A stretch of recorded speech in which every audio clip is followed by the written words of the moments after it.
दोस्तों, कैसे हैं आप सब। Welcome to our channel Avon pharmacy. आज हम देखेंगे एब्डोमिनल एरोटा क्या होती है, देन आर्टरीज एंड वेन्स में डिफरेंस क्या होता है, और जो आखिरी टॉपिक होगा आज का कैपिलरीज की कैपिलरीज क्या होती है और कैपिलरीज की टाइप हम देखेंगे। ठीक है। ये जो टॉपिक है ना, बट थोड़ा सा प्रीवियस वीडियो से लिंक है। ठीक है, कि अगर आपने प्रीवियस वीडियो देखी है तभी आज का लेक्चर समझ आएगा, अदरवाइज नहीं आने वाला। ठीक है। इससे प्रीवियस वीडियो में आपको थोड़ा सा बताते थे हमने क्या किया था। डबल सर्कुलेशन के बारे में हमने पढ़ा था। ठीक है, डबल सर्कुलेशन क्या होती है, हार्ट में जब 2 बार ब्लड आता है, ठीक है, वो आपको याद है ना, हार्ट में 2 बार ब्लड आएगा, उसके बाद उसको हम डबल सर्कुलेशन बोल रहे थे, पहले राइट एट्रियम में फिर लेफ्ट एट्रियम में। ठीक है, तो इस प्रोसेस को देखने के लिए आपको प्रीवियस वीडियो देखना पड़ेगा। देन हमने देखा था कॉर्नरी सर्कुलेशन क्या होता है, कैरोटिड आर्टरीज देखी थी। ठीक है, अब हम बात करते हैं एरोटा से दोबारा। जो एरोटा हमने देखा था ना, हार्ट में एरोटा थी जो पूरे बॉडी को सर्कुलेट कर रही थी, तो एरोटा से दोबारा वो नीचे जब एक्सटेंड हो रही थी तो वो कौन कौन सी बॉडी पार्ट्स में जाता है, और उसकी हम फर्दर नेम भी देखेंगे, नेमिंग हम देखेंगे आज पूरी। ठीक है, और कहाँ कहाँ पे वो ब्लड सर्कुलेशन करती है। ठीक है, तो फर्स्ट हम देखते हैं एब्डोमिनल एरोटा। एब्डोमिनल एरोटा क्या होती है। अब देखो यहाँ पे जो हार्ट है, ये हार्ट दिखाया हुआ है आपको। ठीक है, हार्ट में आर्क ऑफ एरोटा। अब आर्क ऑफ एरोटा से असेंडिंग और डिसेंडिंग जाएगी। ठीक है, ये असेंडिंग है सामने वाले, पीछे वाले ये डिसेंडिंग है। तो डिसेंडिंग से एरोटा जब नीचे जा रही है तो देखो पहले हमारे पास कौन सा रीजन आया, थोरेसिक रीजन के अंदर क्या दिया हुआ है आपको, थोरेसिक एरोटा दिखाई हुई है। ठीक है, तो ये आपकी थोरेसिक एरोटा है। उसके बाद आपको दिखाई हुई है एब्डोमिनल एरोटा। ठीक है, एब्डोमिनल एरोटा डायफ्राम से नीचे, ये आपकी डायफ्राम मसल आपको दिखाई हुई है, इससे नीचे जो ये जा रही है एरोटा, इसको बोलते हैं एब्डोमिनल एरोटा। ठीक है, अब फर्दर जो एब्डोमिनल एरोटा है वो दोबारा देखो यहाँ पे ब्लड सर्कुलेशन बाकी ऑर्गन्स में हो रहा है ना। ठीक है, अब ब्लड सर्कुलेशन करते करते दोबारा ये 2 पार्ट्स में डाइफरगेट हो गई है। ठीक है, अब यहाँ पे जो बाइफरगेट हुआ है, बाइफरगेट यानी 2 पार्ट्स में डिवीजन होना। देखो पहले क्या हुआ है, common iliac artery. Common iliac artery देखो, कॉमन इलियक एक होती है राइट एक लेफ्ट। ठीक है, अगर इस साइड से बोलो तो राइट बोलोगे, अगर इस साइड से हो रहा है तो लेफ्ट कॉमन इलियक आर्टरी। अब left common iliac artery further divide होती है, एक होता है इंटरनल और एक्सटर्नल। इंटरनल इलियक आर्टरी देखो ये कैसे हो रखा है। अब इंटरनल कैसे है, देखो जो अंदर जा रही है। ठीक है, ये फर्दर जो आपको दिखाई दे रही है ना, ये वाली ये इंटरनल इलियक आर्टरी, और जो इस साइड जो बाहर दिखाई जा रही है, मतलब ऐसे लेग में पूरी जा रही है, इसको हम बोल रहे हैं एक्सटर्नल इलियक आर्टरी। ठीक है, अब जो ये वाली है आगे फर्दर दोबारा यही आर्टरी फीमोरियल आर्टरी, यानी जो फीमर बोन होती है। ठीक है, फीमर बोन आपको पता है ना ये। उसके बाद फीमोरियल आर्टरी के बाद फर्दर जो यहाँ पे जो नेक नहीं, पोप्लिटरल आर्टरी। पोप्लिटरल आर्टरी किसको बोलते हैं, जो पटेला बोलते हैं। ठीक है, इसको हम बोलते हैं ना पटेला। देन हमारा आता है टिबिया। ये टिबिया की जो बोन होती है उससे जो हमारी जो आर्टरीज होती है, इसको हम 2 पार्ट्स में डिवाइड करते हैं, एक एंटीरियर और एक पोस्टीरियर। तो एंटीरियर वाली जो है, एंटीरियर टिबिया जो है, ये थोड़ा इस साइड दिखाई हुई है। ठीक है, यानी इन लेग्स के इस वाली बोन के साथ 2 होती है ना, यहाँ पे टिबिया हमारे पास 2 बोन होती है। ठीक है, मतलब 2 नहीं, एक तरह से देखो यहाँ पे जुड़ी हुई होती है बट आपस में। ठीक है, तो यहाँ पे एंटीरियर और पोस्टीरियर हो गया। देन हमारे पास आती है फ्यूमेरल आर्टरीज। फ्यूमेरल आर्टरीज के बाद फर्दर जो डोर्सलिस पीडियस आर्टरी। ठीक है, उसके बाद फर्दर जो आखिरी जो पैरों के अंदर होती है, ठीक है, उसको हम बोलते हैं प्लेंटर आर्क। ठीक है, तो ये फर्दर और भी अगर आपको देखना है, ठीक है, तो आप यहाँ से देख लेना। ठीक है, उसके बाद फर्दर ये सारी की सारी आर्टरीज ऐसे पूरी बॉडी के अंदर डिवाइड हो रखी है। वैसे अगर आप ज़्यादा पढ़ते रहोगे डेप्थ में तो कोई फायदा नहीं है इसका। ठीक है, अब ऐसा आपको पढ़ना है तो पढ़ लो, इतनी सारी अगर आप याद रख सकते हो तो वेल डन। ठीक है, अगर आप डेफिनेशन देखना चाहो तो it is the level of 5th lumbar vertebra. It is divided into a right and left common iliac which is further divided into a their external and internal branches. तो हमने अभी दिखाया था एक्सटर्नल इंटरनल ब्रांचेस कैसे हो रखी है। And then देखो ये जो होती है ना, ये पेयर में भी हो सकती है और अनपेयर भी हो सकती है। ठीक है, पेयर में कैसे हो सकती है, देखो यहाँ पे पेयर में एग्जाम्पल दिया हुआ है आपको। पेयर में रेनल आर्टरीज आपको मिलेंगी, ओवरियन आर्टरीज जो होती है, और टेस्टिकुलर आर्टरीज जो होती है, ये सारी पेयर के अंदर होती है। ठीक है, पेयर में होती है। अनपेयर में अगर आप देखो तो यहाँ पे कोइलिक आर्टरीज। कोइलिक आर्टरीज में 3 दिखाई है मेजर। फर्स्ट हमारे पास है गैस्ट्रिक आर्टरी। गैस्ट्रिक आर्टरी यानी जो स्टमक के अंदर होती है। ठीक है, फर्दर जो स्प्लीन के अंदर होती है, स्प्लीन आपको पता है ना, गैस्ट्रिक स्टमक के पीछे बैक साइड होता है स्प्लीन, और पेनक्रियाज जो होती है, आपको पता ही पेनक्रियाज क्या होता है, ठीक है। स्प्लीनिक आर्टरीज हम इसको बोल देते हैं। देन हिपैटिक आर्टरीज, हिपैटिक इसको बोलते हैं लीवर को, और लीवर के साथ क्या होता है, गॉल ब्लैडर होता है, तो एज अ गॉल ब्लैडर के अंदर भी वो जाती है, लेकिन ये सारी क्या होती है, अनपेयर होती है, ठीक है। नेक्स्ट हम बात करते हैं आर्टरीज और वेन्स में क्या फ़र्क होता है, ठीक है। आपने पूरा वो पढ़ लिया, ठीक है, बट आपको ये नहीं पता आर्टरीज और वेन्स होती क्या है। मैंने आपको पहले भी बताया था।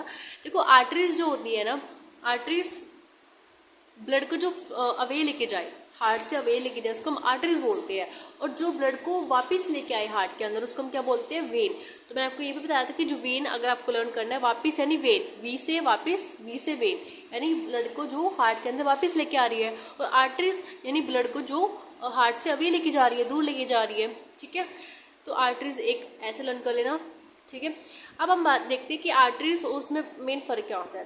देखो ल्यूमिन पता है आपको क्या होता है, ल्यूमिन अगर आप देखो तो जैसे यहाँ पे ये आपका ये आर्टरीज है, ठीक है, थोड़ा बड़ा हो गया, ठीक है।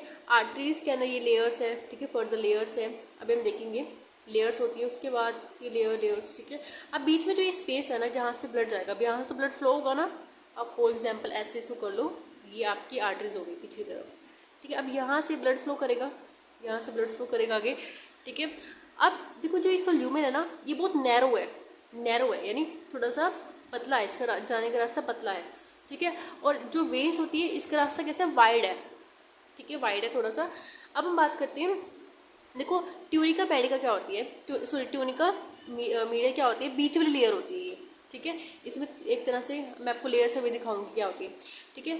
यहाँ पे जो देखो यहाँ पे आर्टरीज में सबसे बाहरी जो लेयर है ट्यूनिका एडवेंटिलिया, और जो बीच वाली लेयर है ट्यूनिका मीडिया, और सबसे इनर लेयर जो है उसको हम क्या बोलते हैं, ट्यूनिका इंटीमा, ठीक है। इसको हम एंडोथीलियम लेयर भी बोलते हैं, एंडोथीलियम लेयर, ठीक है। और हम अब ये भी देखेंगे एंडोथीलियम लेयर का एक थोड़ा सा फंक्शन, मैं आपको बड़ा अच्छा फंक्शन है, मैं आपको वो भी बताऊंगी यहाँ पे, ठीक है। अब जो ये लेयर है, ये वाली ये तीनों लेयर जो है, अब मैंने बात की थी ट्यूनिका मीडिया, ट्यूनिका मीडिया की जो लेयर है आर्टरीज के अंदर थोड़ी मोटी होती है। देखो यहाँ पे आर्टरी दिखाई दे रही है ना, तो आर्टरीज के अंदर ट्यूनिका मीडिया की लेयर थोड़ी थिक होती है, मोटी होती है। लेकिन यही आप वेन्स में देखो तो वेन्स में ये ट्यूनिका मीडिया की जो लेयर है, जिसको सॉरी ट्यूनिक मीडिया ये वाली लेयर है, ठीक है, ये वाली लेयर जो है बीच की थोड़ी पतली लेयर है, थिन लेयर है, ठीक है। और ये 13% ब्लड कंटेन करती है, और ये 64% ब्लड कंटेन करती है, ठीक है। अब हम बात करते हैं फ्लो की। अब जो ब्लड फ्लो होता है ये जर्क के साथ होता है, यानी झटकों के साथ होता है, आर्टरी के अंदर झटके के साथ ब्लड जाता है, और इसमें अगर हम बात करें स्मूथली ब्लड जाएगा, ठीक है। और यहाँ पे अब मैंने आपको बताया था इंटरेस्टिंग बात, एपिथेलियम वाली लेयर क्या होती है, इसका फंक्शन मैं आपको यहाँ पे बताऊंगी, ठीक है। No valve is prevent back flow of blood. अब देखो आर्टरीज को कोई ज़रूरत नहीं होती ब्लड को, जैसे यानी वॉल्स की जो होती है वॉल, ठीक है, वॉल्स का फंक्शन क्या होता है कि ब्लड को प्रिवेंट करना ब्लैक फ्लो होने से, ठीक है। अब आर्टरीज में ब्लैक फ्लो को प्रिवेंट करने के लिए वॉल्व्स नहीं होती। ऐसा क्यों होता है, क्योंकि जो हार्ट में जब एक बार ब्लड पंप करेगा, ठीक है, अब ब्लड पंप करके आर्टरीज के थ्रू कहाँ जाएगा, एरोटा के थ्रू, ये आर्टरीज आप बोल लो। अब वैसे तो ब्लड को बाहर ही भेजना है हमें हार्ट से, तो हार्ट से जब बाहर जा रहा है तो आर्टरीज के थ्रू जाएगा। अब हार्ट का इतना प्रेशर होता है, जब हार्ट पंप करता है वो इतने प्रेशर से ब्लड को बाहर भेजता है कि उसको बैक फ्लो हो ही नहीं पाता ब्लड पीछे, ठीक है। तो आर्टरीज को कोई ज़रूरत नहीं होती वॉल्व्स की, तो आर्टरीज में वॉल्व्स नहीं होते, ठीक है। No valves to prevent the back flow of blood, ठीक है। अब हम बात करें वेन्स की, तो वेन्स में वॉल्व्स होती है। अब वेन्स में क्यों होते हैं, एक तो जो उसका फ्लो होता है स्मूथली होता है, यानी थोड़ा सा धीरे धीरे करता है, ठीक है। और दूसरा ये होता है कि यहाँ पे ब्लड फ्लो बैक फ्लो जो होता है, यहाँ पे बैक फ्लो होने के चांसेस होते हैं, क्योंकि एक तो ब्लड बिल्कुल आराम आराम से जाएगा, ठीक है, आराम आराम से ब्लड जाएगा, तो पीछे की तरफ यानी ग्रेविटी के साथ अकॉर्डिंगली जो ब्लड है वो आगे फ्लो नहीं हो पाएगा, ठीक है। अब ग्रेविटी भी उसको अपोज कर रही है, तो यहाँ पे वॉल्व्स होते हैं। अब यहाँ पे जो वॉल्व्स होते हैं वो जो एपिथेलियम जो लेयर थी ना, देखो यहाँ पे अगर आप देखो तो वेन्स के अंदर क्या दिखाया हुआ है, जो लेयर है ये सबसे अंदर लेयर कौन सी थी, एंडोथीलियम लेयर थी, ठीक है। एंडोथीलियम लेयर ही आगे फर्दर हल्का सा ये मतलब एक तरह से यहाँ से निकल के, तो इसी लेयर ने क्या कर लिया, वॉल्स में कन्वर्ट हो गई, ठीक है। यही लेयर फर्दर क्या हो गई, वॉल्स के अंदर कन्वर्ट हो गई है, तो एंडोथीलियम लेयर ना, तो एंडोथीलियम लेयर ने क्या कर लिया, वॉल्स का एक तरह से फॉर्म या आप बोल सकते हो रूप ले लिया, ठीक है। और यहाँ पे आपको दिखाया है ओपन, अभी ओपन की फ्लो ऊपर जा रहा है, ठीक है। अब जब ये अब क्या होगा, मैंने आपको क्या बताया था, जो वेन होती है, वेन्स में blood flow, sorry back flow होता है, क्योंकि वेन्स में ब्लड आराम आराम से जाता है, तो ग्रेविटी उसको अपोज कर सकती है, ग्रेविटी की वजह से वो ब्लड नीचे आ सकता है। तो यहाँ पे जब ब्लड पीछे बैक आएगा तो यहाँ पे ये वोल्ट्स क्या होंगी, क्लोज हो जाएंगी, इससे वो जो ब्लड है ऊपर चला जाएगा वापस, ठीक है। तो यहाँ पे लिखा भी हुआ है ब्लड फ्लोज अप, एंड यहाँ पे लिखा हुआ है ब्लड कांट फ्लो बैक, ठीक है। देखो अब यहाँ पे एक छोटी सी एक डायग्राम है कैपिलरीज का। तो कैपिलरी आपको ये देखो, एक तो फर्स्ट ऑफ ऑल जो आर्टरीज होती है ना, मैं पहले ही पूरा डायग्राम दिखा देती हूँ, ठीक है। ये डायग्राम कुछ इस तरह का था कि जो हार्ट है, हार्ट से जो ये है ब्लू वाली, ये वेन्स को रिप्रेजेंट कर रहा है और रेड वाली आर्टरीज को रिप्रेजेंट कर रहा है, ठीक है। अब यहाँ पे आर्टरीज को थोड़ा कट करके दिखाया कि कैसे शो हो रही है, ठीक है। अब यहाँ पे वेन्स को थोड़ा कट करके दिखाया कि कैसे दिखती है ये, ठीक है। अब हम बात करते हैं फर्दर जो आर्टरीज है, ठीक है। यहाँ पे आर्ट्रियोल्स बनेगा, फिर आपको आर्ट्रियोल्स के बाद मेटा आर्ट्रियोल्स होते हैं, ठीक है। एक पूरी एक तरह से आप बोल सकते हो स्टेप्स होते हैं, ठीक है। आर्ट्रियोल्स के बाद फिर मेटा आर्ट्रियोल्स आएगा, मेटा आर्ट्रियोल्स के बाद फिर कैपिलरीज आएंगी। तो कैपिलरीज ये सारी जो है आपका एक गुच्छा टाइप कैपिलरीज है।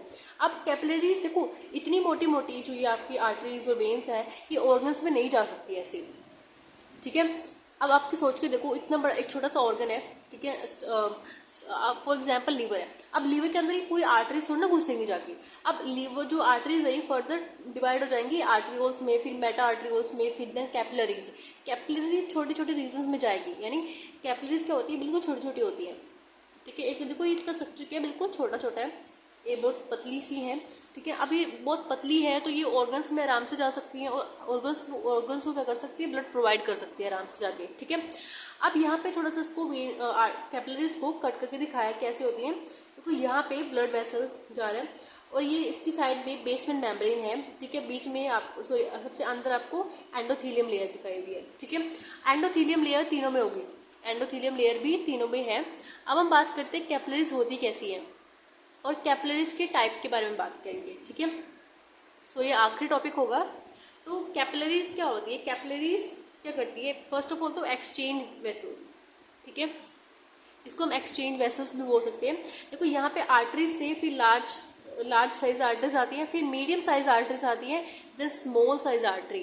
फिर उसके बाद हमने बात की थी एट्रियोल्स, एट्रियोल्स के बाद आर्ट्रियोल्स के बाद क्या आती है, मेटा आर्ट्रियोल्स, मेटा आर्ट्रियोल्स के बाद सबसे फाइनल में आती है कैपिलरीज, ठीक है। और जो कैपिलरीज की वॉल्स होती हैं, their walls is very thin, बहुत पतली सी वॉल्स होती हैं, ठीक है, made up of single layer of cells called endothelium. Single layer हम देखी थी अभी, एंडोथीलियम की एक सिंगल लेयर थी, देन बेसमेंट मेम्ब्रेन, एक बेसमेंट मेम्ब्रेन थी, ठीक है, जो कि उसको चारों तरफ से कवर कर रही थी, ठीक है। नाउ देखो यहाँ पे एक टर्म भी है एंजियोजेनेसिस। एंजियोजेनेसिस देखो फर्स्ट ऑफ ऑल जेनेसिस का मतलब क्या होता है, फॉर्मेशन होना किसी चीज़ का, ठीक है। उसके बाद यहाँ पे एक टर्म ये इसलिए यूज़ किया है, जब न्यू कैपिलरीज बनती रहती है, formation of new capillaries is known as angiogenesis, ठीक है। तो अब हम बात करते हैं टाइप्स ऑफ कैपिलरीज। तो तीन तरह की होती है, फर्स्ट है कंटिन्यूअस कैपिलरी, सेकेंड है हमारे पास है फेनिस्टेटेड कैपिलरीज, और आखिरी जो हमारे पास है सिनुसॉइड्स कैपिलरीज, ठीक है। तो फर्स्ट हम देखते हैं कंटिन्यूअस। अब कंटिन्यूअस कैपिलरीज से क्या समझ आ रहा है, देखो इसमें कंटिन्यूअस लेयर होती है, ठीक है, एंडोथेलियम की कंटिन्यूअस लेयर होती है और exchange of substance between the capillaries and surrounding tissues fluid occurring through the intracellular cleft. तो यहाँ पे जितने भी जो लेयर्स होते हैं, कंटिन्यूअस लेयर होती है, अब यहाँ पे बिल्कुल कंटिन्यूअस लेयर है एंडोथेलियम की, ठीक है। अब यहाँ पे जो सब्सटेंस ऑफ एक्सचेंज हो सकता है बिटवीन द कैपिलरीज, कैपिलरीज के बीच से ही क्या होगा, जो सब्सटेंस है, ठीक है, वो एक्सचेंज होगा, ठीक है। और यहाँ पे एग्जांपल क्या दिया हुआ है, स्केलेटल मसल्स हो गए, स्मूथ मसल्स हो गई, लेयर और लंग्स हो गए, ब्रेन हो गया, कनेक्टिव टिश्यू हो गए, ठीक है। इनको ये इस टाइप की कैपिलरी जो कंटिन्यूअस कैपिलरीज है, ये इन सभी ऑर्गन्स को आप बोल सकते हो, इन टाइप के ऑर्गन्स को ब्लड सर्कुलेट करती है, ठीक है। अब हम बात करते हैं फेनिस्टेटेड कैपिलरीज। अब फेनिस्टेटेड से मतलब क्या है, जिनके अंदर पोर्स होते हैं, ठीक है, जिसकी प्लाज्मा मेम्ब्रेन है, plasma membrane of endothelium layer, endothelium cells of these capillaries have pores called a फेनिस्ट्रिया। अब फेनिस्ट्रिया एज अ पोर्स आप समझ सकते हो, जो यानी कैपिलरीज जो है उसके अंदर पोर्स है, ठीक है, हल्की हल्की पोर्स है उसके अंदर। अब जो पोर्स क्या करते हैं, अब देखो आपने देखा होगा पोर्स के अंदर से आराम से जो सब्सटेंस है वो रिलीज हो सकते हैं, आ जा सकते हैं बाहर। ठीक है, तो किडनीज में, ठीक है, जब फिल्ट्रेशन करनी होती है ग्लोमेरुलस, जो वहाँ पे ग्लोमेरुलस होता है ना, तो वहाँ पे कैपिलरीज वो एक पूरे गुच्छा टाइप होता है, तो वहाँ से जो सब्सटेंस होते हैं वो आते और जाते हैं। ठीक है, उसके बाद विलाइज हो गई। ठीक है, एनालाइज कहाँ होती है, स्टमक के अंदर जो उबड़ खाबड़ लेयर होती है। ठीक है, वहाँ हम देखेंगे। ठीक है, नेक्स्ट हमारे पास है एंडोक्राइन ग्लैंड्स हो गई, सिलरी बॉडी ऑफ आइज हो गई। ठीक है, सिलरी बॉडीज होती है आइज के अंदर। ठीक है, लास्ट हमारे पास है सिनुसोइड। अब देखो इससे क्या समझ आ रहा है, ये जो कैपिलरीज होती है ना उसमें बहुत ही ज़्यादा पोर्स होते हैं और लार्ज पोर्स होते हैं इसके अंदर। ठीक है, endothelial pores are very large. ठीक है, इसमें बहुत ही बड़े बड़े पोर्स होते हैं। ठीक है, अब देखो ये जो पोर्स है ना, अब जैसे बोन मैरो हो गया, स्प्लीन हो गया, जैसे वहाँ पे ब्लड बनता है, तो वहाँ पे पूरे ब्लड की सेल को निकालने के लिए, ठीक है, उससे बड़े बड़े साइज के जो पोर्स होते हैं उसके अंदर होते हैं। ठीक है, इंटरसेलुलर क्लाफ्ट जो मोर। ठीक है, next basement membrane is also एक जो बेसमेंट मेम्ब्रेन आपको दिखाई थी मैंने कैपिलरीज के अंदर, वो क्या होती है, पूरी तरह से डिस्टॉर्टेड, यानी या तो बोलो डिस्टॉर्टेड, यानी एक तरह से ना के बराबर। ठीक है, ये पूरी एब्सेंट ही नहीं होती है, मतलब एब्सेंट होती है, पूरी होती ही नहीं है कई बार। तो इसमें जो बेसमेंट मेम्ब्रेन है, अब बेसमेंट मेम्ब्रेन सबसे आउटर मोस्ट लेयर थी उसकी। ठीक है, ये तो आप बोलो डिस्टॉर्टेड होती है, यानी ना के बराबर होती है या होती ही नहीं है। ठीक है, तो उसके एग्जाम्पल है liver, bone marrow, then spleen. ठीक है, एक्सेट्रा जो एग्जाम्पल हो सकते हो। ठीक है, तो आज हमने देखा एब्डोमिनल एरोटा क्या होती है, देन फर्दर ओबियर एरोटस के बारे में देखा था कहाँ कहाँ पे सर्कुलेट करती है ब्लड को, देन आर्टरीज और वेन्स में क्या डिफरेंस होता है, उसके बाद कैपिलरीज हमने देखा था कैपिलरीज की टाइप क्या होती है।